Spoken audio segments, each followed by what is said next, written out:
नमस्कार, बहुत स्वागत है आप सभी का। आप देख रहे हैं आपका प्रोग्राम कॉफी पर कुरुक्षेत्र। मैं हूं सौरभ शर्मा, रोज की तरीके से आपके साथ वो प्रोग्राम जब बातें करते हैं बिल्कुल खुल्लम खुल्ला। अब हमारे सत्ता पक्ष और विपक्ष के बीच में इस वक्त जैसे संबंध हैं, पहले कहते थे विचारधारा की लड़ाई है दोनों के बीच में, फिर कहा नहीं विचारधारा नहीं, आर पार की लड़ाई है। अब लग रहा है आर पार नहीं, ये मार धाड़ की लड़ाई है। आज संसद में जी हां, मार धाड़, धक्का मुक्की, हाथापाई ये हो गए और इसके आरोप लग रहे हैं किस पर? Leader of opposition Rahul Gandhi पर कि उन्होंने बीजेपी के सांसदों को धक्का दिया, वो नीचे गिर गए, उनके सर पर चोट आ गई। उन्होंने एक महिला सांसद के साथ बदसलूकी की, उन पर चिल्लाए। ऐसा ही आरोप मल्लिकार्जुन खड़गे लगा रहे हैं, जो कांग्रेस पार्टी के अध्यक्ष हैं। वो कह रहे हैं कि बीजेपी के सांसदों ने उनको धक्का दिया, वो नीचे गिर गए, उनके घुटनों में चोट आ गई। अभी तक तो ये बयानों से लड़ाई होती थी, भाषणों से लड़ाई होती थी, ये हाथापाई धक्का मुक्की कब से शुरू हो गया और किसने क्या किया? एक्चुअली यही नहीं थमा मामला, थाने पहुंच गया है। दोनों पक्षों के सांसद डेलीगेशन लेकर थाने गए, कंप्लेंट दर्ज कराई। मेरे हाथ में जो राहुल गांधी के खिलाफ एफआईआर हुई है, नामजद एफआईआर है, वो है, ये एक सांसद हैं गुजरात की, उन्होंने दर्ज कराई कि मैं वहां खड़ा था जहां पर राहुल गांधी आया और उन्होंने क्या क्या किया। हम प्रोग्राम में इसको डिस्कस करेंगे अब। लेकिन कहां से कहां पहुंचती जा रही है बात, और इतने खराब संबंध तो मुझे नहीं लगता कि कभी भी देश के इतिहास में दो दलों के बीच में रहे हो, जो आज बीजेपी और कांग्रेस के बीच में हो गए। इसी पर हम लोग बात करेंगे। शहजाद पूनावाला जी, बीजेपी के राष्ट्रीय प्रवक्ता, आज प्रोग्राम में हमारे साथ हैं। शहजाद जी, बहुत स्वागत है आपका। हमारे साथ हैं सीनियर जर्नलिस्ट राशिद किदवई साहब। सर, बहुत स्वागत है आपका। और हमारी सहयोगी विजय लक्ष्मी जी हमारे साथ हैं। विजय लक्ष्मी उस वक्त पार्लियामेंट के अंदर ही थी, क्या देखा लेकिन वो अभी आपको विजय लक्ष्मी बताएंगे। Let me start with Vijay Lakshmi only. आप कहां थी, आपने कुछ देखा? बिल्कुल, हम लोग मकर द्वार पर ही खड़े हुए थे सौरभ। पहले जो है ये प्रोटेस्ट शुरू हुआ, 10-25 के करीब कांग्रेस का प्रोटेस्ट शुरू हुआ। नीले कपड़े पहन के सांसद, अंबेडकर प्रतिमा से मकर द्वार तक आना था। मकर द्वार तक सब चीजें ठीक थी। ये जो पूरा मसला हुआ है, ये 11:15 से 11 के बीच है। 11:15 से 11 तक जो है चीजें एकदम ठीक चल रही थी। 9:55 से बीजेपी के सांसद भी मकर द्वार पर प्रोटेस्ट कर रहे थे, कांग्रेस के सांसद अपना मार्च निकाल रहे थे। लेकिन 10:40 के आसपास कांग्रेस के सांसद जब इधर आए तो उनको कहा गया, ऐसा हमें बताया गया कि सिक्योरिटी ने उन्हें कहा कि जो ओल्ड बिल्डिंग है उसका जो मेन पोर्च है वहां पर वो अपना प्रोटेस्ट कर लें, क्योंकि इधर मकर द्वार पे भारतीय जनता पार्टी के सांसद ऑलरेडी प्रोटेस्ट कर रहे थे। लेकिन वहां पर कुछ मिसकम्युनिकेशन हुआ या क्या हुआ, कांग्रेस के सांसद भी अपना मार्च लेकर जो है वो मकर द्वार पर ही पहुंच गए। फिर वहां पर जो विजुअल्स आपने देखे, वहां पर दोनों ही दलों के नेताओं के बीच में जो है रशाकशी हुई, वहां पे धक्का मुक्की हुई। कांग्रेस कुछ आरोप लगा रही है, राहुल गांधी कुछ आरोप लगा रहे हैं। जो मैंने देखा, राहुल गांधी सीढ़ियों की तरफ चढ़ रहे थे जब वो पहली सीढ़ी पे चढ़े, क्योंकि फिर उसके बाद सारे सांसद इंडिया ब्लॉक के जो है वो मकर द्वार का जो दीवार है वहां पर, उस पर इंडिया ब्लॉक के सांसद ऊपर चढ़कर नारेबाजी करने लगे और बीजेपी के सांसद नीचे खड़े हुए थे। तो हमारे राइट हैंड साइड पर कांग्रेस और इंडिया ब्लॉक के सांसद ऊपर खड़े हुए थे, बीजेपी के सांसद नीचे खड़े हुए थे, और पीछे की तरफ से जो है कुछ नेता ऊपर मकर द्वार जाने की कोशिश कर रहे थे। उसी दौरान ये पूरी धक्का मुक्की जो है वो हुई। राहुल गांधी सारंगी जो है बीजेपी के एमपी, उन्होंने कहा भी कि एक एमपी को राहुल गांधी ने धक्का दिया और वो एमपी उनके ऊपर गिर गए और फिर उससे उनको चोट लगी। बीजेपी कह रही है वहां पर सिक्योरिटी ऑफिस के लोगों ने एक साइड से पैसेज निकाल रखा था और राहुल गांधी से कहा भी था कि आप यहां से चले जाएं, आपको अंदर जाना है तो। ये भी कहा, लेकिन वो उन्होंने जबरदस्ती वो बीजेपी के सांसदों के बीच में से ही जाना चाहते थे। उनका कहना ये भी था, एक बात ये भी आई कि वहां पर जो मेन ओल्ड बिल्डिंग है उसके पोर्च पर जगह दी जाए, वहां पर प्रोटेस्ट जो है कांग्रेस वाले कर लें और इधर बीजेपी वाले कर लें। लेकिन उसके बावजूद जो है प्रोटेस्ट वो इस तरफ आ गया। फिर उसके बाद में, क्योंकि दोनों दलों के बीजेपी वाले वहां पर सांसद ऑलरेडी से प्रोटेस्ट कर रहे थे, कांग्रेस के सांसद उस तरफ जाने लगे। इधर बीजेपी के सांसद ने उन्हें प्लकार्ड्स वगैरह दिखाने की कोशिश की, उसी में धक्का मुक्की हुई और फिर चीजें जो है खराब हुई। मैंने एक सांसद जो है मनोज तिवारी, उनका स्टेटमेंट मैंने सुना, क्योंकि मैं आई विटनेस के तौर पर बात करूं, तो उन्होंने कहा कि मैंने अपनी आंख से देखा है राहुल गांधी ने धक्का दिया, ऐसे करके धक्का दिया उन्होंने, पुश, मतलब आसपास जगह, हो सकता है अपने रास्ता बना रहे हो तो जगह बनाया और वो आगे बढ़ने लगे। फैक्ट्स ऐड करना चाहता हूं। मैंने ये इसलिए किया कि आपने किसी ऐसे और आदमी को नहीं देखा जिसने अपनी आंख से राहुल गांधी को धक्का देते देखा हो? नहीं, क्योंकि जब वो सीढ़ियों पे चढ़े, ये बात हुई होगी ऊपर जाके। ओके। जब मकर द्वार वो सीढ़ियों पे चढ़े तब तक कोई धक्का मुक्की ऐसी नहीं हुई थी, शायद इसीलिए कहीं वीडियो में वो रिकॉर्ड अभी तक वीडियो भी नहीं आया है सर। इनके एक कॉलीग है अलग चैनल से, मैं उनका नाम नहीं लूंगा, पर उन्होंने ट्वीट करके लिखा है कि जहां पर भारतीय जनता पार्टी, देखिए पूरे सत्र में कांग्रेस ने मकर द्वार पर प्रोटेस्टिंग की, एक भी बार हमने विरोध नहीं किया, एक भी बार ऐसी स्थिति पैदा नहीं हुई। क्योंकि भारतीय जनता पार्टी के लोग जब ये प्रोटेस्ट करते हैं और मकर द्वार ब्लॉक कर देते हैं, तब सिक्योरिटी कॉर्डन बनता है जहां से आप अंदर बाहर जा सकते हो। आज भी है, मेरे पास वीडियो भी है उसका। और राहुल गांधी को भी उस कॉर्डन से जाने के लिए पूरी वहां पर व्यवस्था करके दी गई थी। पर राहुल गांधी ठहरे राहुल गांधी, मैं तो उनके साथ काम कर चुका हूं, वो इतने अहंकारी है, उनको लगता है कि he owns the country, he owns the parliament, he owns everything. इस मानसिकता से वो जाकर वहां पर एक प्रकार से उकसाने के लिए या एक प्रकार से अपना रौब दिखाने के लिए वहां जाकर खड़े हो गए। और फिर वहां पर जिस प्रकार की स्थितियां बनी, लोग उनके आमने सामने थे, उन्होंने इस प्रकार से धक्का दिया जिसकी वजह से किसी और को धक्का लगा और फिर जाकर प्रताप जी को चोट भी लगी। उसके अलावा मुकेश जी को भी कितनी गहरी चोट लगी। और वहां पर, और मुझे नहीं लगता कि कोई भी महिला, और खास करके एक ट्राइबल महिला सांसद जो नागालैंड से है, और मैं उनका एक लेटर पढ़कर सिर्फ सुनाना चाहता हूँ, मैंने वो पार्ट मार्क किया है। The security personnel had cordoned off and created a passage, जो मैं आपको बता रहा हूँ, जिसका वीडियो भी मेरे पास है, कि ताकि बाकी सांसद उस जा सके। Suddenly leader of opposition Rahul Gandhi ji along with other party members came in front of me and despite their being a passage created, मतलब एक पैसेज क्रिएट करने के बावजूद भी he misbehaved with me in loud voice and his physical proximity to me was so close that I being a lady member felt extremely uncomfortable। मैं एक महिला हूं और मेरे इतने करीब आ गए वो कि मुझे बड़ा अनकंफर्टेबल, और मैं किसी भी महिला, चाहे भारतीय जनता पार्टी से हो, कांग्रेस हो, किसी भी महिला के इस वर्जन को मैं डाउट नहीं कर सकता। I stepped aside with a heavy heart. फिर उन्होंने अपनी बाकी राज्यसभा के चेयरमैन से उपराष्ट्रपति से शिकायत की उन्होंने। मेरा सिर्फ इतना कहना है कि आज इस पूरे सत्र को देखिए या पूरे 3-4 सत्र को देखिए, लीडर ऑफ ऑपोजिशन वाला व्यवहार राहुल गांधी ने कब किया है। पहली बार जब लीडर ऑफ ऑपोजिशन बने तब लोगों को उकसाना, वेल में आने का, वो भी वीडियो हमने देखा था जब मोदी जी की पहली स्पीच थी। उसके बाद आप देखिए कभी टी शर्ट पहनकर जाना, देखिए कोई एक्टिविस्ट या पॉलिटिकल एक्टिविस्ट ये करे, ये एक अलग चीज़ है। और एक लीडर ऑफ ऑपोजिशन को पार्लियामेंट के परिसर में जाकर इस प्रकार के हथकंडे करना, जिस पर आईपी सिंह समाजवादी पार्टी के नेता ने कहा कि ये 55 का है पर दिल बचपन का है। फिर जिस प्रकार से उन्होंने जो शब्दावली यूज़ की, फिर वाइस प्रेसिडेंट का मखौल उन्हीं स्टेयर्स पर करना, उनके झुके हुए कंधे हैं, इस प्रकार से उनका वीडियो बना के एक मखौल बनाना। और अब जो आज स्थितियां बनी हैं, एक महिला सांसद के साथ व्यवहार, या जो प्रताप जी के साथ, और प्रताप जी के साथ आखिरी बात मैं अपनी कंप्लीट करूंगा कि राशि जी को बोलना है। प्रताप जी को चोट लगी, वो आए देखने, हाँ। निशिकांत जी उनके साथ खड़े थे। निशिकांत जी ने बोला भाई आप क्या कर रहे हो, आपने धक्का मारा है। तो वो कहने लगे कि ये नहीं धक्का तो प्रताप जी ने मारा, मुझे धक्का मारा। वो 70 ईयर्स के हैं, राहुल गांधी फिट आदमी है, उनको मुझे धक्का मारने के लिए थोड़ी ताकत लगेगी। वो तो खुद वो क्या करते हैं, टाइबो टाइक्वांडो क्या करते हैं, वो सारी चीजों के मास्टर भी है, वो फिजिकल फाइटिंग के मास्टर है, वो है ना, लड़ाई झगड़ा हाथापाई में तो मास्टर ही है। तो उसमें वो प्रताप थोड़ा अटपटा था, क्योंकि प्रताप सारंगी ने, एक कॉमन आदमी, सौरभ जी मुझे बताओ कि आप एक सड़क पे चलते हुए व्यक्ति को भी अगर चोट लगती है तो आपका एक इंसानियत जागेगा और बोलोगे कि यार क्या हुआ भाई। और वो जिस प्रकार का एटीट्यूड था, उसी से बहुत कुछ बयान हो जाता है। हाँ नहीं, और प्रताप सारंगी ने ये नहीं कहा राहुल गांधी ने मुझे धक्का मारा, प्रताप सारंगी ने कहा इन्होंने मेरे साथी को धक्का मारा और वो विरोध, डोमिनो इफेक्ट में सब गिर गए। हाँ, बट राहुल गांधी ने सीधे प्रताप सारंगी को कहा कि नहीं मैंने इनको नहीं, इन्होंने मुझे धक्का मारा। और वो अजीब स्थिति है भाई साहब कि अगर इनको धक्के लगे, इनको पीटा गया, इनको मारा गया, तो इनको एफआईआर करना तब सूझा जब हमारे लोग एफआईआर करने गए। अच्छा, मैं एक बयान सुनाना चाहता हूं, और एक सेकंड, क्योंकि ये बयान बता देगा कि कांग्रेस पार्टी किस स्तर तक जाती है। ये है बयान प्रियंका वाड्रा का। सॉरी, आप सबने देखा होगा खड़गे जी को धक्का मार के जमीन पे गिराया, उसके बाद एक सीपीएम खड़गे जी को धक्का मार के जमीन पर गिराया। विजय लक्ष्मी जी आप वहां पे थी, खड़गे जी जमीन पे गिरे। अगर खड़गे जी जमीन पर गिरे, मैं माफी मांगने को तैयार हूं, वरना प्रियंका जी को बुलाइए। और माफी बोल रहे हैं मल्लिकार्जुन खड़गे, क्या वो कह रहे हैं मुझे जमीन पर बैलेंस खोया, अभी मैं वहीं बैठना पड़ा। एक सेकेंड, आप फिर से कोट कीजिए। खड़गे जी ने बोला क्या बोला, में मेरा बैलेंस बिगड़ गया, हाँ। और मुझे नीचे बैठना पड़ा। मुझे नीचे बैठना पड़ा। यहाँ पे क्या बोला गया प्रियंका जी के द्वारा, धक्के मार के गिराया गया। मैं बैलेंस खोता हूं, मुझे लगता है मेरा बैलेंस खोने वाला, मैं बैठ जाता हूं। और प्रियंका जी का वर्जन मैं सुना देता हूं फिर से। नहीं ठीक है, वो बात सुन लीजिए। मेरे आंखों के सामने आप सबने देखा होगा खड़गे जी को धक्का मार के जमीन पे गिराया, जमीन पर गिराया। अब मैं चाहता हूं प्रियंका जी में नैतिकता का एक भी अंश हो, आए वो सामने जवाब दे इसका। ठीक है, अभी एक बार राजेश साहब सोचा था ये डिबेट भी होगी कभी?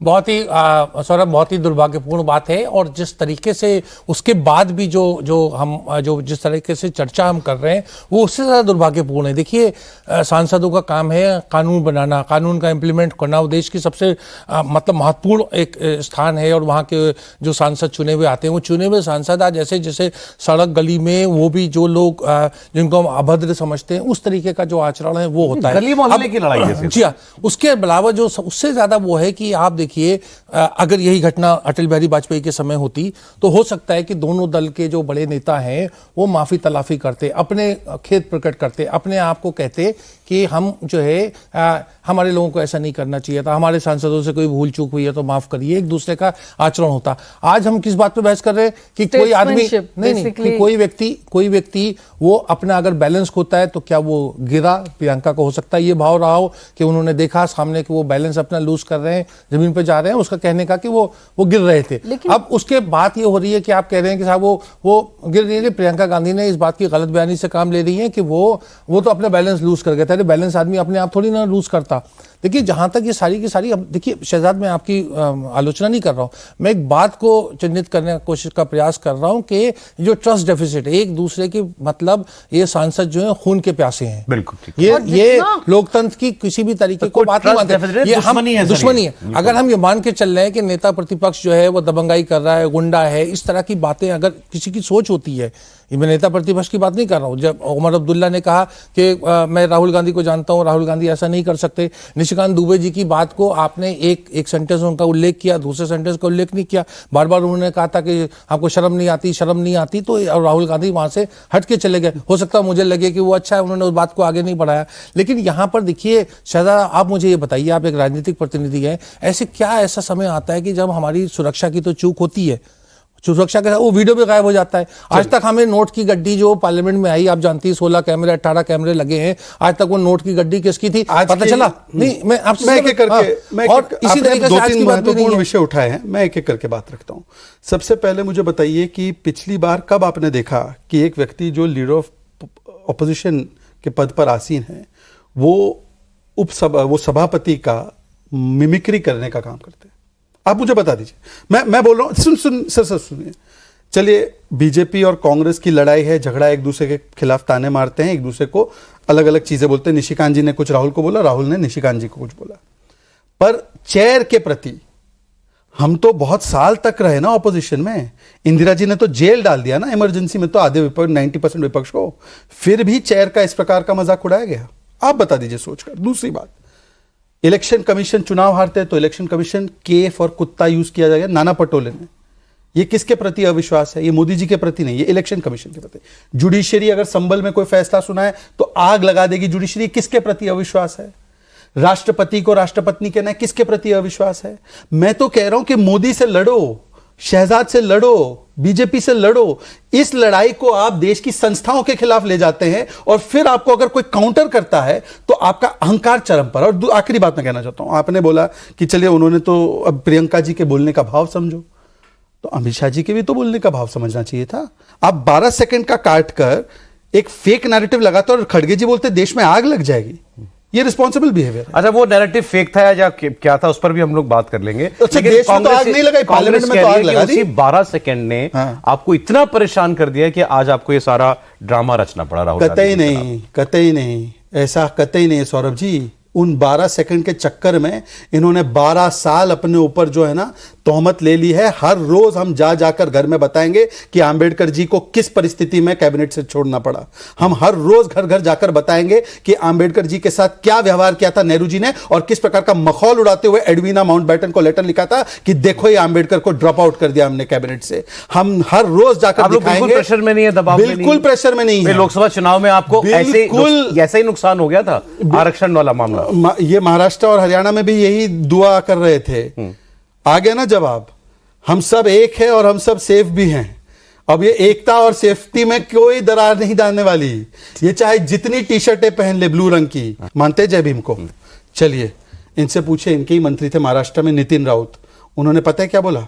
विलास राव ने इसलिए उनको सेकंड कैबिनेट में नहीं लिया था क्योंकि जय भीम बोलते थे। ये जय भीम बोल रहे हैं ना। SC ST आरक्षण जामिया एमयू में क्यों काटा? ये जय भीम बोल रहे हैं ना, मुस्लिम आरक्षण देने की बात, और वो भी ओबीसी कोटे में से, वेस्ट बंगाल से लेकर कर्नाटका तक, ये जय भीम बोल रहे हैं ना, तो इनसे एक बार बोल दीजिए कि क्यों उस समय की परिस्थितियां ऐसी निर्माण हुई जिससे कि आंबेडकर जी को छोड़ना पड़ा। और जब छोड़ना पड़ा, सुन लीजिए, जब छोड़ना पड़ा, पता है उनको उनकी स्पीच रखने नहीं दी। आपको पता है कि उनका क्रेमेशन दिल्ली में नहीं हुआ, पता है कहां हुआ क्रेमेशन आंबेडकर जी का, बताइए, दादर में। क्यों? क्योंकि नेहरू जी ने परमिशन नहीं दी। और जो उनके पंचतीर्थ है, चैत्य भूमि, दीक्ष भूमि, जन्मभूमि, हाँ, महापरिनिर्वाण भूमि, ये किसने डेवलप किया? मऊ से लेकर आज प्रियंका गांधी ने कैमरे पे कई बार चैलेंज दिया कि मैं बीजेपी के लोगों को चुनौती देती हूं, यहां खड़े होकर जय भीम। ऐसा है, सुनिए, मैं प्रियंका जी को चैलेंज देता हूं, हमें उनके बुलवाने से जय भीम नहीं बोलना है। हम जय भीम का नारा नियत लेकर चलते हैं, पर अगर इनकी जय भीम की नियत थी तो एक भी SC ST समाज से इन्होंने क्यों नहीं प्रधानमंत्री बनाया? इनसे पूछे क्यों इन्होंने SC ST OBC समाज से प्रधानमंत्री भी नहीं बनाया? ST समाज से तो पहली बार। आप कहेंगे मैं बोलता हूं जय भीम। हाँ? मुझे लगा था आप कहेंगे मैं बोलता हूं जय भीम। नहीं, जय भीम, देखिए वही तो मैं कह रहा हूं ना कि ये बोला तो गरीबी हटाओ भी है, किया क्या गरीबी हटाओ? हमने तो जय भीम किया है, पर मैं आपसे पूछ रहा हूं कि जय भीम था अगर इनके मन में, तो 1956 में जब आंबेडकर जी चले गए तो 1990 तक नॉन कांग्रेस सरकार आने के बाद भारत रत्न देना पड़ा। नेहरू जी को 64 में 55 में मिला, इंदिरा जी को 1971 में मिला, राजीव जी को 91 में मिला। डिबेट रखा गया था संविधान पे, संविधान का डिबेट आया फिर अंबेडकर साहब पे, और वो डिबेट चला गया अंबेडकर साहब के अपमान पे, और वहां से आज हम यहाँ पहुंचे हैं। क्योंकि देखिए सौरभ, मुद्दे तो गायब हो गए। क्योंकि सौरभ ये बहुत आसान चीज होती है। देखिए 26 नवंबर को लोकसभा स्पीकर को कि हमें संविधान के 75 साल पर डिबेट रखनी चाहिए दोनों सौरभ। देखिए इसमें आप इसमें देखिए, आप इसको राजनीतिक रूप से देखिए। हमारे मित्र शहजाद पुणेवाला एक राजनीतिक प्रतिनिधि है, वो अपनी एक पॉइंट ऑफ व्यू कर रहे हैं, तथ्यों की भी बात कर रहे हैं, लेकिन तथ्यों को वो एक तरफा या एक सिलसिले से प्रस्तुत करते हैं, और ये उनका हक बनता है। देखिए राजनीति में जब हम अतीत पे जाते हैं तो अतीत के अनगिनत पन्ने होते हैं, हम उसमें से कुछ पन्ने, कुछ लाइनें, कुछ शब्द चुन करके अगर हम पेश करेंगे तो हमें लगता है कि तस्वीर का दूसरा रुख है। कांग्रेस ने कुछ ही शब्द निकाला, मैंने तो ये नहीं बोला कि कांग्रेस जो कर रही है सही कर रही है। मेरा ये, मैं आपसे पहले शुरुआत मैंने कहा था कि कांग्रेस और भाजपा में इस समय मतभेद नहीं है, मनभेद है। दोनों एक दूसरे के खून के प्यासे हैं, और ये बहुत ही, और ये लोकतंत्र, शिष्टाचार तो आप बहुत बड़ी बात कह रही है, शिष्टाचार बहुत बड़ी बात कर रही है। नहीं, पहले हम देखते थे के बारे में मैं कह सकता हूं कि उन्होंने वो क्या का जो उनका भाव था, उनका कोई भी उसकी वो अपमान की नियत नहीं थी। मैं राजनीतिक विश्लेषक के रूप में मैं कह सकता हूं, लेकिन क्या उनको उनको मौका दिया गया कि वो आके कहते कि भाई मेरी मंशा ये नहीं थी, आप मेरी बात ये सुन लें, वो कर लें? ऐसा नहीं हुआ। दोनों लोगों ने एक लाइन खींच दी, बिल्कुल तलवारें खींच ली गई है, और उसी के ऊपर सारी बात हो रही है। अम्बेडकर जी के बारे में बहुत सारी बातें की जा रही हैं, और क्योंकि अंबेडकर जी की जो उस समय जो उनकी राजनीति थी, जो उनका चिंतन था, वो बिल्कुल एक उसका दूसरा कॉन्टेक्स्ट था। अब कोई कोट करे कि जो उनका और सावरकर का क्या विवाद था, उन्होंने जो किताबें लिखी, उन्होंने जो हिंदू धर्म के बारे में बोला, धर्म परिवर्तन किया, उनको केंद्र में मंत्रिमंडल में कौन लाया, उनको जो ड्राफ्टिंग कमेटी का जो चेयरमैन वो कौन से लोग थे जिन्होंने बनाया, वो कौन सी राजनीतिक सोच थी। मैं उस विवाद में आपके साथ नहीं जाना चाहता कि वो तो एक लंबा पूरी शाम उस पर निकल जाएगी, आप बहस करते रहे। मेरा कहने का मतलब है ये भाजपा का ये कंफर्ट जोन है कि वो अतीत में ले जाए, और बहुत से लोगों को मेरा इंटरेस्ट तो आज पे आपने जो भी कहा कि ये खून के प्यासे हो गए हैं जी आज की बीजेपी और कांग्रेस, तो ये किसी भी लेवल तक जा सकते हैं, किसी भी लेवल जा सकते हैं। तो थाने पहुंच गए हैं। नहीं, थाना तो देखिए वो तो एक केवल एक दूसरे के सौरभ वहां पर अंदर, क्योंकि मैं थी ना, तो आप लगा लीजिए 500 प्लस MPs वहां पर रहे होंगे, मान लीजिए 40-45 इधर उधर ना आए, पूरा इंडिया ब्लॉक था, पूरा NDA था, मतलब वहां पे इतना क्योस था, और लोग लिटरली एक दूसरे को जैसे पुश और शव ऐसे पूरा वहां पर चल रहा था। और ये तब हो रहा है, और हम सब जर्नलिस्ट, हम इधर देख रहे हैं, MPs उधर खड़े हुए हैं ऊपर, हम उनको फिल्म कर रहे हैं, फिर हम देख रहे हैं इधर बीजेपी वाले प्रोटेस्ट कर रहे हैं, फिर हम उधर भी कोशिश कर रहे हैं, तो मतलब इतना क्योस, ये तब हो रहा है जब एक दलित जो है, जो कांग्रेस का अध्यक्ष है, वो नेता प्रतिपक्ष है, वो काफी सभ्य है, उनकी इज्जत भी है, वो पहले लोकसभा में भी लीडर रह चुके हैं, वो केंद्र में मंत्री भी रह चुके हैं, करीब 5-6 दशक का उनका अनुभव है मल्लिकार्जुन खड़गे का। उसके बावजूद देखिए इस तरह का माहौल है कि कि कोई डायलॉग, कोई संवाद नहीं हो रहा है। नहीं, पहली बार संवाद होना चाहिए। पहली बार सभापति भी राज्यसभा के ओबीसी समाज से, किसान के पुत्र है, उनके साथ भी संवाद करने को तैयार नहीं है, तो ये भी पहली बार है। पर नहीं करना, सुनना भी पड़ेगा। ये कह रहे हैं कि दोनों तरफ सीनियर लोग हैं, बैठ के बात करनी अरे चाहिए। भाई, उन्होंने काफी चीजें बोली, अब मुझे भी तो अधिकार है बोलने का, चाहे एक तरफा ही सही, पर मैं भी अपनी बात रखूं। देखिए, मैं सिर्फ इतना पूछना चाहता हूं, हम आप लोग दिल पे मत लीजिए। नहीं, दिल पे तो मैं तो दिल पे लेता ही नहीं हूं, मैं तो बहुत प्रैग्मेटिक आदमी हूं। पर प्रॉब्लम यह है कि हम लोगों की जो घड़ी है ना, वो 2014 से ही शुरू होती है। 2014 से पहले तो सोनिया जी ने और कांग्रेस ने कभी अटल बिहारी वाजपेयी को गद्दार बोला ही नहीं था। अरे रिकॉर्डेड है डॉक्यूमेंट में कि गद्दार बोला। सुन लीजिए, मैं आपको बता रहा हूं तथ्य के साथ, मैं झूठ नहीं बोलता। 1942 में वाजपेयी जी ने गद्दारी की थी देश के साथ, ये आरोप उस समय के सर प्लीज इंटरप्ट मत कीजिए। कांग्रेस ने सुन लीजिए सर प्लीज, कांग्रेस के बड़े बड़े प्रवक्ताओं ने, पुणे से कई बड़े प्रवक्ता थे उनके, उन्होंने ऑन रिकॉर्ड कि वाजपेयी गद्दार थे। ये वो वाजपेयी की बात कर रहे हैं जिसको नरसिम्हा राव ने जब बोला कि वाजपेयी हमारा केस लड़ना है भारत का, तो वाजपेयी ने ये नहीं सोचा कि मुझे अपने पार्टी का हित देखना है, उन्होंने देश हित देखते हुए यूनाइटेड नेशंस में केस लड़ा था। और आज के एलओपी क्या है, इलान उमर के साथ मिल लेते हैं। आज के एलओपी क्या है कि इलेक्शन कमीशन पर विदेश में जाकर, देखिए, सर नहीं, सुन लीजिए सर, आप फ्लो मत तोड़िए, मेरी बात तो होने दीजिए। वो आज के एलओपी ये है जो इलान उमर के साथ खड़े हो जाते हैं, देश हित का सोचते हैं। वो जब जम्मू कश्मीर में चुनाव हुए, अच्छे तरीके से संपन्न हुए, जीते आप, और पूरी दुनिया में चर्चा हो रही है कि भारत ने एक सक्सेसफुल इलेक्शन कराया, आप जाकर विदेश की धरती में बोलते हैं कि भारत की लोकतांत्रिक व्यवस्था ठीक से काम नहीं कर रही। तो उस समय पर आपको समझ में नहीं आ रहा, आप मोदी के विरोध में देश का विरोध करते हैं। और देखिए सर, ऐसा है कि आपने बहुत सारी बातें की, अच्छी बातें हैं, पर मैं कह रहा हूं कि आज राहुल गांधी की क्या जिम्मेदारी थी। 7 दिन 10 दिन आपने प्रोटेस्ट किया, एक दिन भारतीय जनता पार्टी के लोग प्रोटेस्ट कर रहे हैं, आप वहां पर उकसाने के लिए जा रहे हैं। और ये महिला सांसद, आप तो वैसे महिलाओं की जो भी बात आती है, हमारी पहलवान लड़कियों ने आरोप लगाया ना बृजभूषण पे, तो बृजभूषण पर जब आरोप लगाया तो इन्होंने तो क्या क्या मांग रखी बृजभूषण पर। तो एक महिला ट्राइबल सांसद इतना बड़ा आरोप लगा रही है, तो आज ये सारे फेमिनिस्ट, सारे लिबरल्स क्यों आज एक डिफरेंट स्टैंडर्ड अपना रहे हैं? सर एक तो स्टैंड लीजिए कि राहुल गांधी के ऊपर कार्रवाई होनी चाहिए, ऐसा आरोप लगाया। मुझे खुशी है कि शहजाद पुनेवाला बड़ा महिलाओं के प्रति बहुत ज्यादा संवेदनशील हैं और रहे, और वो विनेश फोगट के साथ जो हुआ था उसके भी साथ ये खड़े हुए हैं। मैं तो तब भी खड़ा था जब विनेश जी टिकट लेकर चुनाव, मैं वही कह रहा हूँ, मैं तो आपकी तारीफ कर रहा हूँ कि आपने उस समय भी विनेश फोगट का, आज भी आप उसका स्वाति मालीवाल के साथ भी खड़ा, और आपको लगता है कि उसके साथ ज्यादती हुई थी, ये बात भी आप मानते हैं। देखिए, बात फिर वही वाली बात घूम के आ जाती है। आपने सोनिया गांधी का, मैं भी जो कहा था, अतीत में अतीत जो है वो बड़ा सुखद होता है, क्योंकि आप अपने हिसाब से उसको प्रस्तुत कर देते हैं। अच्छा।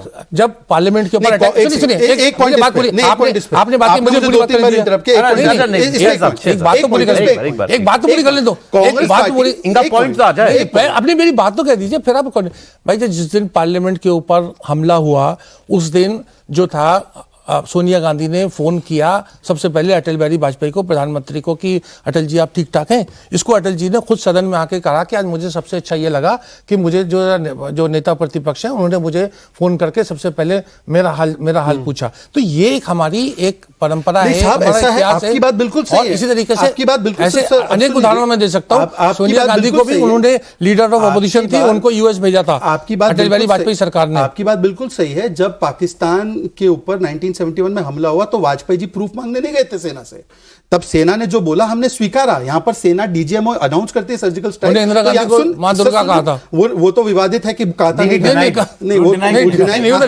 सुनिए सर आप हर बात में मुझे इंटरप्ट करते, फिर आप अपनी बात पूरी कर लेते हैं। रजत जी का इंटरव्यू देखिए वाजपेयी जी वाला, आपको उसमें पता चलेगा कितना दुर्गा किसको कहा था। दुर्गा जी हमारी देवी है, हम दुर्गा की तुलना किसी से नहीं कर सकते। परिवार के लोग तो देश की तुलना इंडिया करते हैं, तो वो वाली मानसिकता में मैं नहीं जाना चाहता। मैं सिर्फ इतना कह रहा हूं कि देखिए, कांग्रेस इतिहास की बात करे कि आरएसएस का कोई रोल नहीं आजादी में, तब कांग्रेस की ताली बजानी, नहीं आरएसएस ने तो बहुत बुरा किया था। और जब हम थोड़ा सा अतीत में कुरेदे और बताए कि आपका इतिहास क्या है, इतिहास में क्यों जाते हो, एक लास्ट बात, अब इतिहास की बात छेड़िए तो सुनना पड़ेगा। इनसे पूछे जरा कि इतना इनको इतिहास पसंद है, तो आंबेडकर जी को बार बार इन्होंने अपमानित तो किया, भारत रत्न भी डिले से दिया, और आंबेडकर जी को चुनाव किसने हराया? 2 बार चुनाव नेहरू जी ने हराया। अब मैं बोलूं, एक वाक्य चुनाव हुआ और चुनाव हार गए वो। सुनिए आरएसएस के प्रचारक दत्तापंत ठेंगड़ी ने उनके लिए इलेक्शन मैनेजर के रूप में काम किया। तो आरएसएस साथ में खड़ी थी, कम्युनिस्ट और कांग्रेस खिलाफ। अच्छा ओके, मैं बोल रहा हूं अब देखिए, हम कह रहे हैं कि ये भी बहस हो जो आपने कहा भी, सर ने जो पॉइंट्स उठाए, तो भी बहुत अच्छी बात है कि आप कम से कम फैक्ट्स पर बात करोगे, इतिहास पे ही चाहे बात कर रहे हो, लेकिन वो डिबेट कहलाएगा। आज तो अब डिबेट से बहुत आगे निकल गए ना हम लोग। वो सर इनका जो पॉइंट है वो ये है कि एक महिला सांसद अगर एक आरोप लगा रही है, अगर ये आरोप भूल जाएं कि आज राहुल गांधी के खिलाफ लग रहा है, किसी भी और गिवन परिस्थिति के अंदर कोई महिला सांसद खड़े होकर के कहती है कि मेरे सामने आकर के एक आदमी ने बदतमीजी की, मुझ पे चिल्लाया, तो हम क्या करते हैं? उसकी बात को सीरियसली लेते हैं ना? उसकी बात का बिल्कुल संज्ञान लेना चाहिए और उसमें जांच भी होनी चाहिए। उसका एक हमारे यहाँ पार्लियामेंट में चारों तरफ कैमरे लगे होते हैं, उसका होना चाहिए था। सर आप और मैं एक बार उसमें डिबेट में थे, प्रोग्राम हो रहा था, जब संसद में राहुल गांधी बोल रहे थे और जो हमारी जो भूतपूर्व जो मंत्री हैं वो वहाँ के ऊपर थी, स्मृति ईरानी जी ने, उन्होंने राहुल गांधी के ऊपर काफी आरोप लगाए थे। और आपने मैंने उसका वही फ्लाइंग किस का मैंने कहा था, हवाई चुंबन आपको सबका क्या हुआ। तो बहुत बार देखिए हमारी राजनीति में बात का बतंगड़ भी बनता है। मैं इस चीज को हल्का नहीं कर रहा हूं, मैं आपको तथ्यात्मक बात इसलिए उदाहरण के साथ बता रहा हूं कि बात का बतंगड़ बहुत बनता है। वो नोट की गड्डी कहां गई, कैमरे कहां गए? नहीं, आप ये कह रहे हैं कि हाँ कोन्याक जी बात का मैंने ये बात बिल्कुल नहीं। फिर आप देखिए मैं राजनीतिक प्रतिनिधि नहीं, मैंने कोई कंट्रोवर्शियल स्टेटमेंट एक आदिवासी महिला के विषय में कि वो कंट्रोवर्सी, वो बात का मैंने आपसे इनको पूरे मैंने कॉन्टेक्स्ट में बताया कि देखिए बहुत बार इसकी जांच होनी चाहिए। मैंने कहा बहुत बार बात का बतंगड़ भी बनता है और अगर कोई आदमी है तो दोषी है, उस पर बिल्कुल सजा होनी चाहिए। मैं तो सजा तक जा रहा हूं भाई। मैंने कहा बताया ना क्योंकि दोनों साइड ने जो फ्लाइंग किस की बात हुई थी उसका क्या हुआ? नहीं सर आज मुझे आप बता दीजिए वो फ्लाइंग किस वाले मामले में क्या हुआ? आप ठीक कह रहे हैं, उसका नहीं पता चला। 500 भी नहीं पता क्या हुआ? देखिए अब वो इतिहास में जाने को तैयार है। मैं तो बोल रहा हूँ आज की तस्वीर देख लो, ये चोट नहीं लगी क्या? सारे खून बहा कि नहीं बहा? अच्छा चलिए, मुकेश जी सुरक्षा की चूक है कि नहीं है? हाँ, सुरक्षा के पार्लियामेंट की सुरक्षा का कौन इंचार्ज है? हर एक में बहुत सारा ज्यादा हो जाएगा। नहीं ज्यादा क्यों नहीं होगा? अरे क्या बात आप कर रहे हो? मैं तो कह रहा हूँ, मौलिक बात है।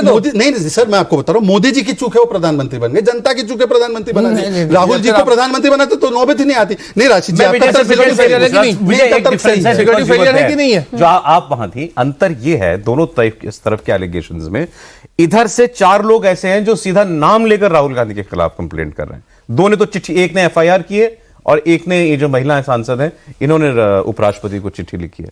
और 2 आई विटनेस और कम से कम जो मैंने सुने आई विटनेस के तौर पर वो कह रहे हैं हाँ हमने देखा राहुल गांधी को धक्का मारते हुए।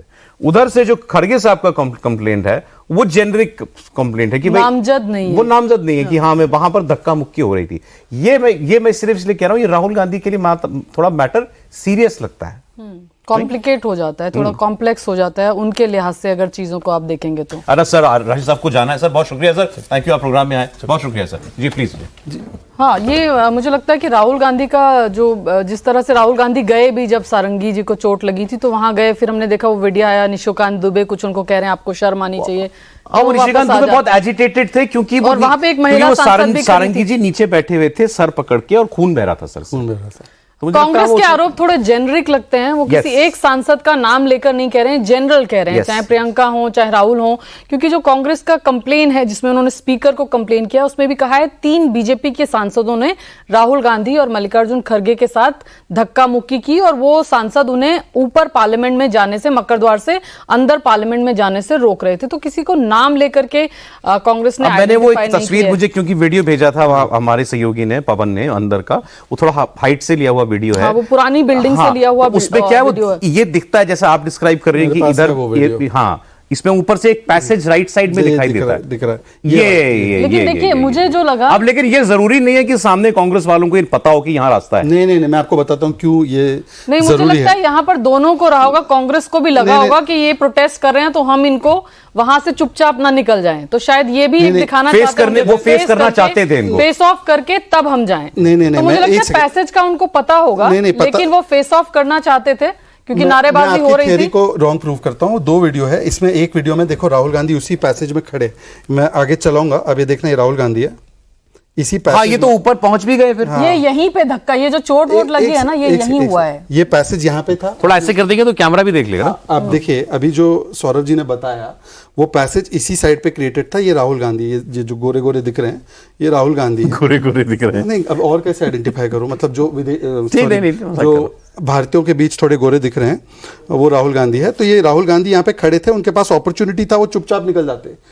तो मैं बता रहा हूँ, नहीं, प्रेस कॉन्फ्रेंस करने भी खड़गे साहब और राहुल गांधी दोनों आए, मतलब थोड़ा लगा कि कुछ हीट महसूस हो रही है उनको भी। कि उनको लग रहा है कि सरकार को हीट महसूस हो रही है इस मुद्दे पर। उनको लग रहा है कि ये एक ऐसा मुद्दा है जिसपे हमें पकड़ के रखना है, क्योंकि देखिए लोकसभा चुनाव में कॉन्स्टिट्यूशन चला और अगर आप दलित समाज की बात करें उसका सपोर्ट भी मिला इंडिया ब्लॉक को। तो अब उनको लगता है कि एक ऐसा इशू है जो close to the heart to the community है, जिसमें मैं आपको बताऊं जो आम भावना नहीं, थी वो इतना ये थी। क्लोज टू द हार्ट है तो कुमारी शैलजा की जो सुनते ना, नहीं तो कांग्रेस को कुमारी लगता है कि शैलजा जी इसलिए के बड़ा वकील मुद्दा लेते है, हैं। इस पर हम एक आम परसेप्शन धारणा ये बनाए, है। एक नैरेटिव क्रिएट करें। आम धारणा ये थी प्राइम मिनिस्टर की स्पीच के बाद, और जब जिस दिन अमित शाह जी ने स्पीच दी उसमें फिर फाइनेंस मिनिस्टर की स्पीच भी आई थी, उसकी भी बहुत लोगों ने तारीफ की कि कांग्रेस पार्टी ने चर्चा मांग के अपने गले में खुद सूली लटका ली। ये मतलब पिट गई कांग्रेस, पूरी तरीके से पिट गई इस चर्चा में। ये आम इंप्रेशन गया था। और उसके बाद फिर लेकिन वो जो मुद्दा उठा लिया वो 12 सेकंड का वीडियो अमित शाह वाला, सोरा स्पॉन्सर्ड क्लिप। हाँ, अब पता नहीं पता। नहीं देखिए, मैं आपको एक सेकंड एक चीज बताऊं, आप उस दिन वो अमित शाह जी की पूरी पार्लियामेंट की स्पीच देखे थे? मैंने पूरा सुना। 92 मिनट्स की थी। 92 मिनट्स में इनको समझ में नहीं आया, वॉकआउट कर ले, इतना अपमानजनक था। पूरे शाम की प्रोसीडिंग हो गई, तब तक याद नहीं खड़गे आया। साहब बोले ना, नहीं मैं तो बोलना चाह रहा था लेकिन मुझे अलाउ नहीं लेकिन किया। जैसे और ये ट्वीट इतने किए सुन गए ना लेते हैं सौरभ, पार्लियामेंट में। जैसे जो चेयरमैन के खिलाफ ले आए हैं नो कॉन्फिडेंस, वो सुनने वाले लोगों में से वॉकआउट कर लेते अगर इतना ही अपमानजनक बोला था। मतलब अरे ये वो भी साफ है। डिसअलाउ कर दिया बाय द वे, अभी अच्छा याद दिला दिया ना, वो नो कॉन्फिडेंस मोशन गिर गया ना। अरे वो तो गिरना मतलब है। 14 डेज का उसमें टाइम पीरियड होता है, वो वैसे भी गिरना ही था मैं टेक्निकली। सिर्फ, क्या कांग्रेस ने पहले कभी वॉकआउट नहीं किया पार्लियामेंट से जब उनको कोई बात नागवार गुजरी हो? किया है। अगर उस दिन अमित शाह जी के बोलने में 1 रुपए का भी, 1 पैसे का भी गलत होता तो उस समय पे वो वॉकआउट नहीं करते। ये 24 घंटे बाद कोई कहीं से इंस्पिरेशन आती है कि 12 सेकंड की क्लिप उठानी है, उसको वायरल करना है। साहब देखिए लेकिन आपको ये तो आप लोगों को भी लगा ना कि कहीं इनकी क्लिप जगह जगह पहुंच ना जाए, क्योंकि कल फिर होम मिनिस्टर को भी प्रेस कॉन्फ्रेंस करनी पड़ी। साहब ऐसा है कि होम मिनिस्टर जी प्रेस कॉन्फ्रेंस कई मौकों पर करते हैं और हम इस क्यों नहीं करेंगे। और जब आपको एक्सपोज करना है तो हम अपने सबसे अच्छे खिलाड़ी के माध्यम से, हम अपने सबसे अच्छे बल्लेबाज के माध्यम से ही एक्सपोज करेंगे ना भाई साहब। जब मैच खेलना ही है तो क्यों हम सचिन तेंदुलकर और विराट कोहली को नहीं उतारेंगे? हम सचिन और विराट ही बैटिंग उन्होंने भी उतारे थे ना, अपने ओपनर कैप्टन दोनों लेके आए थे ना, नहीं, इनका राहुल गांधी और मल्लिकार्जुन खड़गे। इनका प्रॉब्लम यह है, इनके यहाँ पे ओपनर कम है, शार्प शूटर ज्यादा है। ये शार्प शूटिंग करते हैं। इनको बोलो ओपनिंग करनी है, खेल खेलना है तो खेल खेलिए। ये तो खेल नहीं, ये दंगल करना। और अब तो प्रियंका जी भी आ गई हैं। देखिए हाउसफुल प्रियंका जी आई हैं, उनकी भाषण में उनकी आप लोगों ने चर्चा की थी। उन्होंने अपनी सरकार को प्रॉब्लम में ले आए, वो सुक्खू जी को ही एक प्रकार से उन्होंने कटघरे में खड़ा कर दिया। तो उनके भाषण में तो मैं अब क्या बोलूं कि कई लोग बोलते, मैं नहीं बोलता हूं, बंटी बबली की जोड़ी है party. How do you see this ending? ये कहां तक जा रहा है मामला आपके हिसाब से? ये पुलिस कंप्लेंट वगैरह सब होने के बाद नहीं, पूरी कानूनी कार्रवाई होनी चाहिए। फॉर फार टू लॉन्ग हम लोगों ने हमने कांग्रेस के इस अप्रोच को, इस एटीट्यूड को हमने भी सहन किया है। पर अब कानूनी जो कार्रवाई होगी, और खास करके अगर महिला के सम्मान के विषय पे, एक आदिवासी महिला के सम्मान के विषय पर बात होगी तो भारतीय जनता पार्टी ना झुकेगी, हम भी नहीं झुकेंगे। बिल्कुल नहीं, हम नहीं झुकेंगे। हम फ्लावर, देखिए हम फ्लावर है, हम कमल है, फ्लावर है, पर फ्लावर के साथ फायर भी हम ही है। झुकेगा नहीं, झुकेगा नहीं। जी, बहुत शुक्रिया शहजाद पूनावाला, आप प्रोग्राम में आए। बहुत शुक्रिया विजय लक्ष्मी। मामला तो देखिए बहुत गंभीर है, बहुत संगीन बन चुका है, और रोज इसमें अब नई नई डेवलपमेंट होंगी और आपके साथ इसी तरह शेयर करते रहेंगे। आप देख रहे थे कॉफी पर कुरुक्षेत्र। फिलहाल इतना ही, बहुत शुक्रिया।